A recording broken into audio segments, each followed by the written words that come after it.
Comment utiliser l'échelle logarithmique et quelle différence peut-on voir avec l'utilisation de l'échelle linéaire habituelle et l'échelle logarithmique. Donc pour cela, j'ai ici par exemple un tableau qui me donne ici la variable x, c'est la tension en volts. Donc j'ai quelques valeurs ici. Et pour la variable y, c'est la fréquence en hertz. Donc je vais essayer de présenter donc ici l'utilité de l'échelle logarithmique par rapport à l'échelle linéaire. Ici, on doit représenter bien sûr la courbe de la variation de la fréquence en fonction de la tension en volts. Donc pour cela, je peux dessiner la courbe correspondante. Donc ici, j'ai la fréquence en fonction de la tension.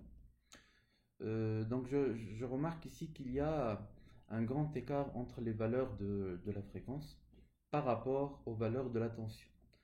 De point de vue représentation graphique, je peux dire que la courbe rouge est divisée en deux phases, ou en deux parties.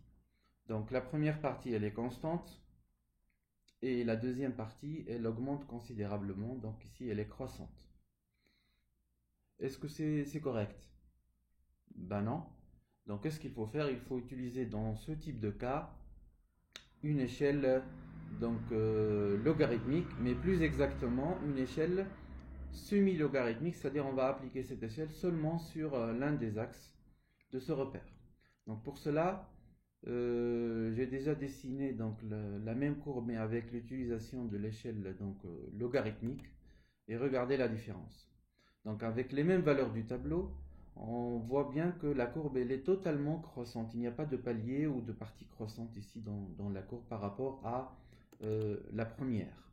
Donc il y a une grande différence. Donc c'est l'utilité de l'échelle logarithmique dans la représentation graphique des valeurs qui sont un peu différentes, que ce soit, je parle des valeurs de x ou de y. Donc maintenant on peut voir la vraie évolution ou la vraie variation des valeurs de fréquence en fonction de la tension. Donc ici je peux par exemple prendre le premier graphique, celui-là, et le modifier directement. Donc pour cela, je dois cliquer deux fois sur l'axe, sur les valeurs de l'axe, et je choisis ici comme bien sûr échelle le logarithme décimal. Et je vais appliquer donc le logarithme. Donc ça va me donner la vraie variation de la fréquence en fonction de la tension.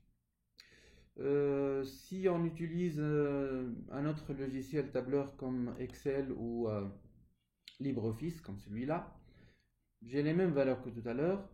Donc j'ai un tableau de valeurs et j'ai dessiné la même courbe deux fois. Donc ça c'est la première courbe en utilisant l'échelle linéaire ou arithmétique. Je vais utiliser maintenant la même procédure, c'est-à-dire je vais cliquer deux fois sur l'axe des abscisses, sur l'axe des ordonnées, pardon. Ça va me donner les propriétés de cet axe et je peux maintenant choisir ou cocher la partie échelle logarithmique, c'est-à-dire je vais appliquer l'échelle logarithmique à l'axe des y. On peut le retrouver de la même façon sur Excel. Et j'appuie sur OK et ça va me donner la vraie courbe de variation de la fréquence en fonction de la tension. Voilà, et à la prochaine.